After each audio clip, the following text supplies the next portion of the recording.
Bharatiya Janata party ने आज अपने दो नेताओं को निष्कासित किया है, जिनमें से एक है नुपुर शर्मा और दूसरे हैं नवीन कुमार जिंदल। इस पूरे मामले पे हमसे बात करने के लिए मौजूद हैं दिल्ली प्रदेश कांग्रेस अध्यक्ष अनिल चौधरी साहब। सर, सबसे पहले तो मैं ये जानना चाहती हूँ कि आज एक बहुत बड़ा दिन है कि सांप्रदायिक विचार और सांप्रदायिक भावनाएं भड़काने के मामले में दो नेता हटाए गए हैं, तो ऐसे में इसको आप किस तरह से देखते हैं? देखिए, पूरी तरह से जब भाजपा को ये लगने लगा कि इनका ये मॉडल काम नहीं आया, जो ये टेस्ट करना चाहते थे अपने प्रवक्ताओं से जो बात कहलवाते हैं एक धर्म विशेष के प्रॉफिट मोहम्मद साहब के बारे में, उनके अल्लाह के बारे में जब इस तरह की बातें की जाएंगी, खुदा के बारे में बात की जाएंगी, तो स्वाभाविक है कहीं ना कहीं उस धर्म के बारे में रिएक्शन आएगा। अफसोस इस बात का होता है कि ये जो कदम, वाकई आप ईमानदार हो, वाकई आप चाहते हो देश में शांति रहे, आप बात करते सौहार्द की, तमाम धर्म जाति विशेष समुदाय की बात करते हो, तो प्रश्न ये उठता कि आप इंतजार क्या कर रहे थे? क्या आपको प्रॉफिट मोहम्मद पे गाली देने वाला या टिप्पणी करने वाले के बारे में आज पता चला? आपके संज्ञान में इतना लेट क्यों आया? जब कांग्रेस के कार्यकर्ता इस बात को कहने लगे, जब इनके खिलाफ कंप्लेंट होने लगी, दिल्ली के मेरे वाइस प्रेसिडेंट अली मेहमदी साहब ने जब इस बात को संज्ञान में ना केवल सोशल मीडिया में बल्कि कोर्ट में और कंप्लेंट देने तक की बात कही, तब जाके इनको संज्ञान लेना पड़ा, तब इनकी इंडिसिप्लिन कमेटी में मसला आता है। तो ये दर्शाता है जिस तरह से साजिश के तहत मैं कहना चाहता हूँ, नुपुर हो या नवीन हो, इन पे तो आपने एक्शन ले लिया मजबूरन, जब देश के अंदर एकजुटता होने लगी। किसी भी धर्म के ऊपर इस तरह की टिप्पणी को जायज़ नहीं ठहराया जा सकता, लेकिन उन लोगों के साथ अभी तक क्यों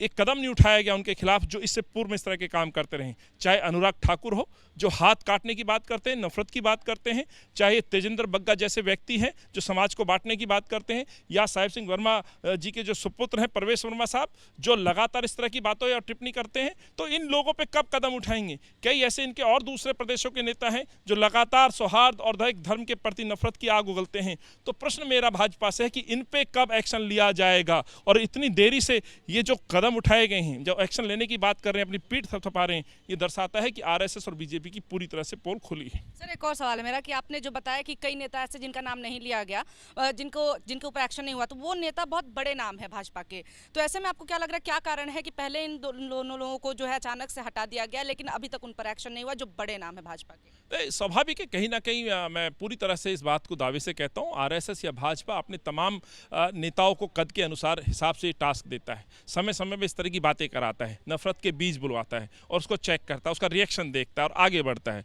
ये नुपुर शर्मा, नवीन जिसका जिक्र हो रहा है, जिनको सस्पेंड किया गया, वो लोग हैं जो बेशक से प्रवक्ता तो हैं, लेकिन कहीं ना कहीं इनके द्वारा जब इस तरह की टोका टिप्पणी और जो एक धर्म विशेष के प्रति इस तरह की जब बातें की जाती, तो कहीं ना कहीं संघ या भाजपा की एक प्रॉपर जो ट्रेनिंग होती है, जो नीचे से संघ के जो घर छोड़ करके जाकर के इनको जो क्लासेस या शाखाएं में जो पढ़ाई की जाती है, शायद मुझे लगता है उस तरह के छोटे नेता बड़े होते होते फिर ऐसे ही रूप अख्तियार कर लेते हैं, ऐसे पदों पर आकर के फिर ये कम्युनल बातें करते हैं। तो उसका एक उदाहरण है नुपुर शर्मा जैसा व्यक्तित्व जो एक धर्म विशेष के ऊपर टिप्पणी करके शायद सुर्खियां प्राप्त करने की भी कोशिश करता हो, या भाजपा की उस सोच के साथ कि नफरत के बीज बोए जाए, मुझे वो लगता है। बहुत शुक्रिया सर हमसे बात करने के लिए। तो आप सुन रहे थे डीपीसीसी अध्यक्ष अनिल चौधरी को, जिनका कहना है कि जो पूरा ये मामला है, इसमें आखिर इतनी देरी से भाजपा ने एक्शन क्यों लिया और उन नेताओं का क्या जो कि शुरू से ही इस तरह की बातें करते रहे हैं, सांप्रदायिक विचार भड़काने का काम करते रहे, आखिर उन बड़े नामों पर एक्शन कब होगा। कैमरा पर्सन मोहित कासले के साथ निवेदिता शांडिल्य, एबीपी न्यूज़ दिल्ली।